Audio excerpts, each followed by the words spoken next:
Okay, अब हम लोग देखेंगे डबल डाइस। ठीक है, जैसे आप लोगों ने लूडो खेला होगा तो कभी कभी हम लोग डबल डाइस के साथ भी खेल लेते हैं। ठीक है, बाकी पहले के टाइम में जब कई सारे अलग अलग गेम्स होते हैं, ठीक है, उसमें भी आप लोग कई लोग डबल डाइस का यूज करते हैं। तो बेसिकली हमें पढ़ना क्या है कि डबल डाइस पे यानी 2 डाइस, अगर 2 डाइस को एक साथ हम लोग क्या करते हैं, टॉप मतलब थ्रो करेंगे। अगर if 2 dice thrown randomly then find out the probability, अलग अलग तरह की प्रोबेबिलिटी बनेगी, लेकिन इसके केसेस बहुत सारे होंगे। इसके केसेस कैसे निकालेंगे जरा समझिएगा। अगर मैं ये कहूं कि मैंने क्या किया, आप इमेजिन करिए 2 डाइस लीजिए और 2 डाइस लेकर के आप उसको थ्रो कीजिए।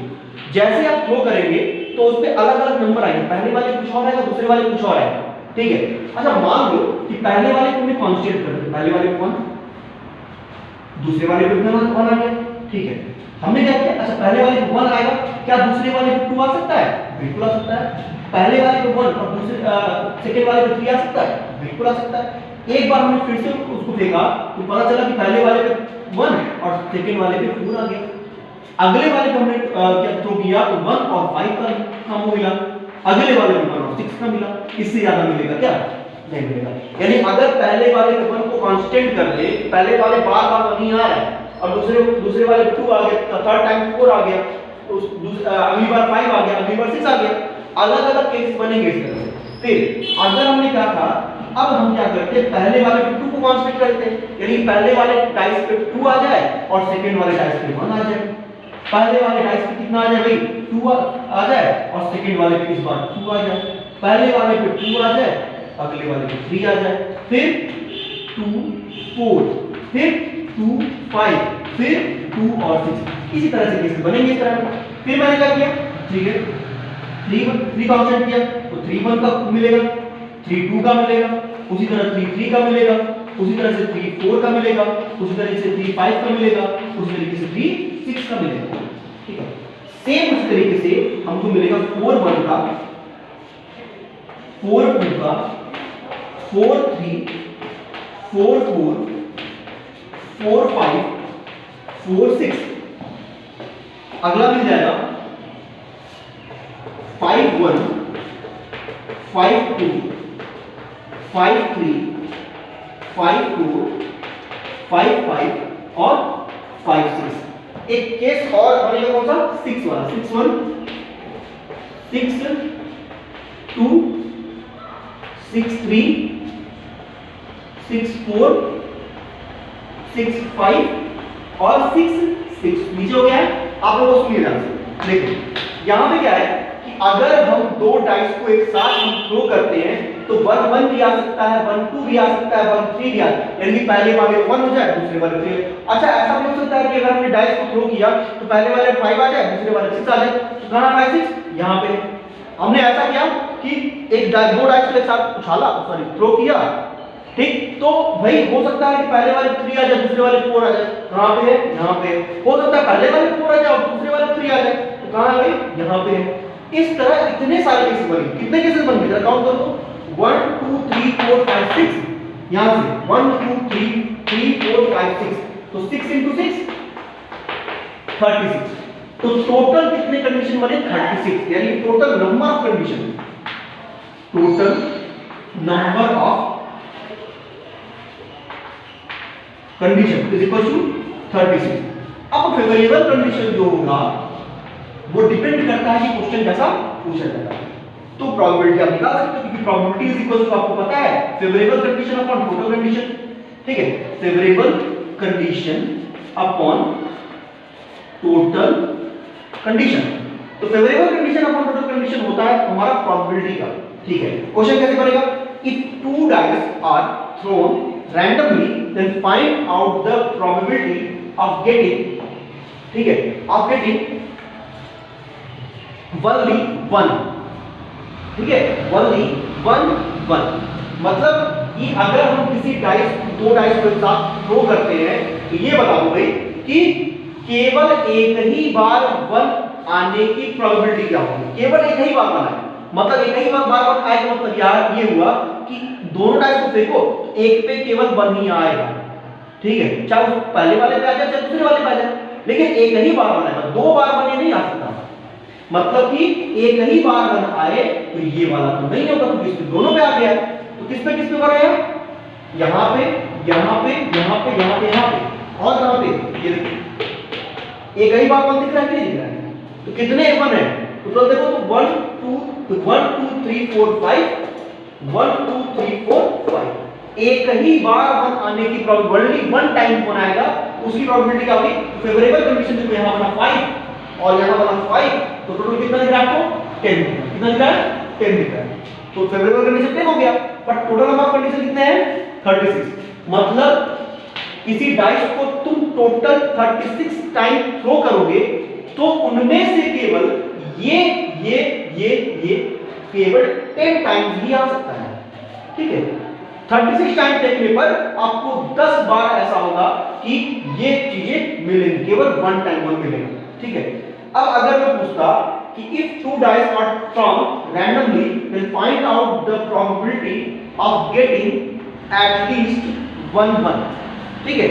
यानी कि अब यहाँ पे एटलीस्ट वाली बात आ गई, अगर वो डाइस को हम लोग एक साथ हम या रैंडमली अगर उसको थ्रो करें तो ये बता दें कम से कम कितनी बार है, कम से कम एक आने की चांसेस क्या होगी उन डाइस को, कम से कम 1। अब कम से कम में देखो क्या होगा कि जो कम से कम वाला है उसको तो लेंगे ही लेंगे 1, लेकिन उसके अलावा हम जो अधिक वाला है, मोर वाला है, ज्यादा वाला है उसको भी लेंगे, तो यहाँ पे इसको भी अब काउंट किया जाएगा, एटलीस्ट में ये काउंट आ जाएगा, ठीक है। जब एटलीस्ट में काउंट आ जाएगा तो total number of condition, favourable condition था 11। अब यहां काउंट करो तो 1 2 3 4 5 6 फिर 7 8 9 10 11, फेवरेबल कंडीशन 11 हो गया और टोटल कंडीशन हमारा 36 हो गया, तो 11/36 is the probability of getting at least 1, ठीक। अब क्वेश्चन थोड़ा सा और आगे बढ़ते हैं, क्वेश्चन ऐसे पूछेगा, तब ये बता दो कि what is the probability of getting at least 1 2, ठीक है। यानी कम से कम एक बार 2 के होने की प्रोबेबिलिटी क्या होगी, कम से कम एक बार 2 के होने की, तो जरा देखो यहां भी एक बार है, यहां भी एक बार है, यहां भी एक बार है, यहां भी एक बार है, यहां पे भी एक बार है, ठीक है। और कहां पे, यहां पे है, यहां पे है, यहां पे है, यहां पे, तो 1 2 3 4 5 6 7 8 9, ठीक है। 1 2 3 4 5 6 7 8 9 और ये 10, और उसके बाद से क्या होगा 10 हमारे ऐसे तो एटलीस्ट 1 वाले हैं, लेकिन होता क्या है कि कम से कम वाले में अधिक वाला भी लिया जाता है, तो यहाँ पे हम इसको भी ले लेंगे, तो कितने हो गए, अब हो गए 11, मेरी प्रोबेबिलिटी क्या होगी 11/36। अब दिमाग में आप एक चीज बताओ, एक और एग्जांपल, अगर ऐसे पूछता कि ये बताइए कि कम से कम एक बार 3 आने की प्रोबेबिलिटी क्या होगी, तो देखो यहाँ पे 3 है, 1 2 3 इसको 4 5 फिर 6 7 8 9 10, कम से कम वाले अधिक वाले को भी लेंगे, मतलब इसको भी लेंगे, कितने हो गए 11, यानी कि एटलीस्ट के कंडीशन में, एटलीस्ट 1 के कंडीशन, एटलीस्ट 1 के कंडीशन में हमेशा प्रोबेबिलिटी कितनी बनेगी 11/36। ये दिमाग में बिठा लो कि एटलीस्ट 1 की कंडीशन में 11/36 की प्रोबेबिलिटी बनती है, ठीक है ना।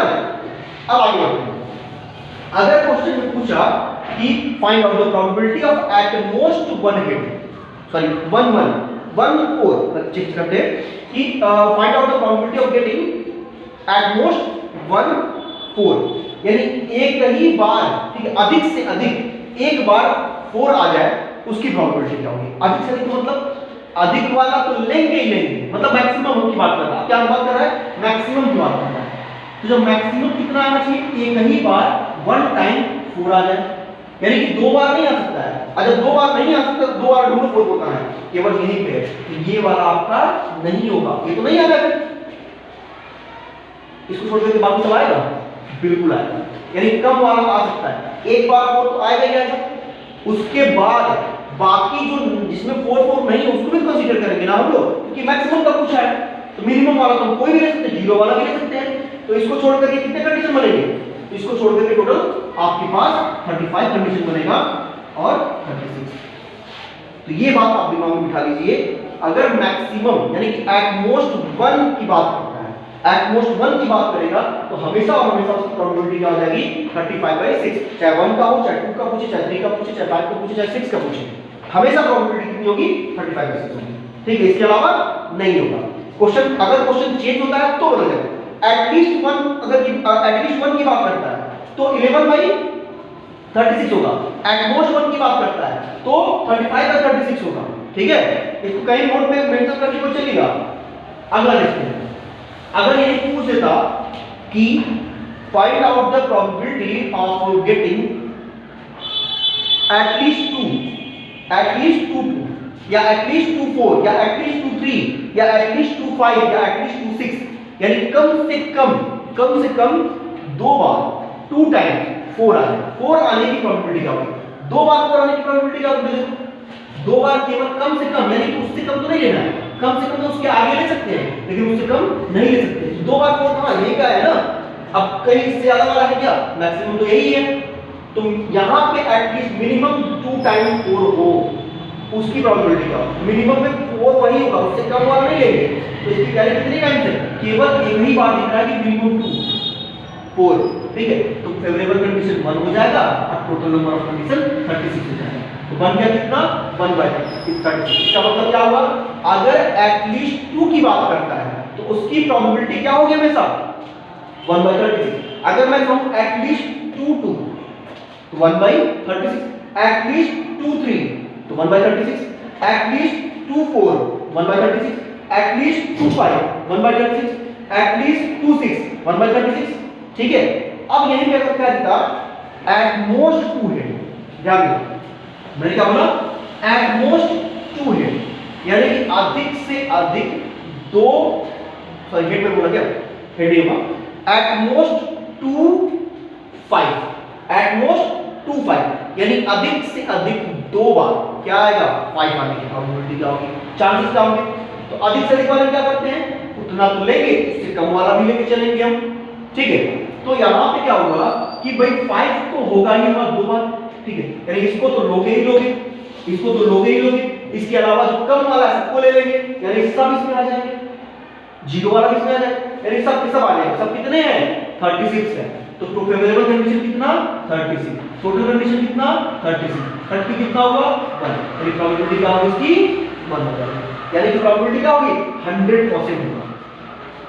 इसकी प्रोबेबिलिटी हो जाएगी 100%। यानी एट मोस्ट 2 की बात करेगा तो 100% की प्रोबेबिलिटी होगी। एट मोस्ट अगर एटलीस्ट अगर 2 की बात करेगा तो 1/36 हो जाएगा। ठीक है, अगर एटलीस्ट 1 की बात करेगा तो 11/36, अगर एट मोस्ट 1 की बात करेगा तो कितना होगा प्रोबेबिलिटी? बताइए भाई। एट मोस्ट अगर 1 की बात कर दे, एट मोस्ट 1 का मतलब ये हो गया क्या कि अधिक से अधिक एक ही बार आएगा, उससे ज्यादा नहीं होगा, मतलब उससे कम वाला हो सकता है। तो एट मोस्ट में 1, एट मोस्ट 1 मतलब एक ही बार, अधिक से अधिक एक बार, अधिक से अधिक एक बार आएगा, उससे ज्यादा नहीं होगा। उससे ज्यादा वाला कौन है? ये वाला, तो ये वाला नहीं होगा। बाकी सब तो एक ही बार है, उससे कम वाला भी हो जाएगा। इसका मतलब कितने हुए? 35/36, यानी कि एट मोस्ट 1 में 35/36, एट लीस्ट 1 में 11/36, एट मोस्ट 2 में 100% यानी 36/36 और एट लीस्ट 2 में कम से कम यानी कि केवल और केवल 1 यानी 1/36। तो ये रहा आपका आज का डाइस का प्रोबेबिलिटी। ठीक है, इसको आप एक बार रिवाइज कीजिएगा।